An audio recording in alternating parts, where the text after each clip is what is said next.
భగవద్గీతలో నీకు 8వ అధ్యాయంలో ఏం చెప్పబడింది? ఎవరైతే ప్రయాణ కాలంలో ఓంకారం చేస్తూ తన యొక్క ప్రాణాలను తీసుకొచ్చి మూర్ధస్థానంలో పెట్టి నన్ను స్మరిస్తూ ప్రాణం విడిచిపెడుతున్నాడో వాడు నా స్వరూపాన్ని పొందుతున్నాడని చెప్పాడు. ఇప్పుడు దీనికి అర్థం టాలీ అయిందా అవలేదా? సో గురువు ఏ భ్రమర రూపంలోకి వచ్చాడో ఆ భ్రమర రూపంలోకి నువ్వు వెళ్ళిపోయే అవకాశం ఉంది. ఆ విధంగా గురువు శిష్యుడు ఇద్దరు కూడా అక్కడికి వెళ్ళిపోయే అవకాశం ఉంది. మార్గం ఇవ్వలేదా నాన్న మనకి? పూజ్య గురుదేవులు మనకి ఇవ్వలేదా? ఇచ్చారు. కానీ మనం దాన్ని ఎలా వాడుకోవాలో తెలియని దురదృష్ట పరిస్థితుల్లో వక్రమైన ఆలోచనలతో వచ్చిన కానించి ఆశ్రమానికి వచ్చిన కానించి పీఠం కావాలనే ఉద్దేశంతో ఆలోచనలు చేసి అసలు ఉన్న స్థితిని పోగొట్టుకుని ఆ మామూలు పురుగులాగానే మనం నిలిచిపోవడం జరిగిపోతుంది.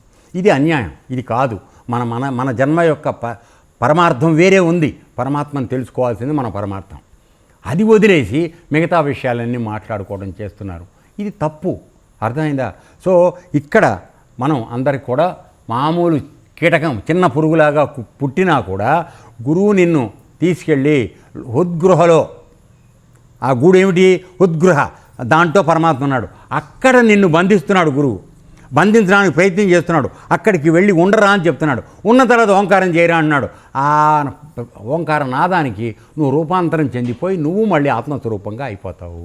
అప్పుడు నీకు ఇంకా జన్మించే పని రాదు. ఈ విధమైనటువంటి నీతిని ఆయన తెలుసుకున్నానని చెప్పి మనకి చెప్పడం జరుగుతోంది.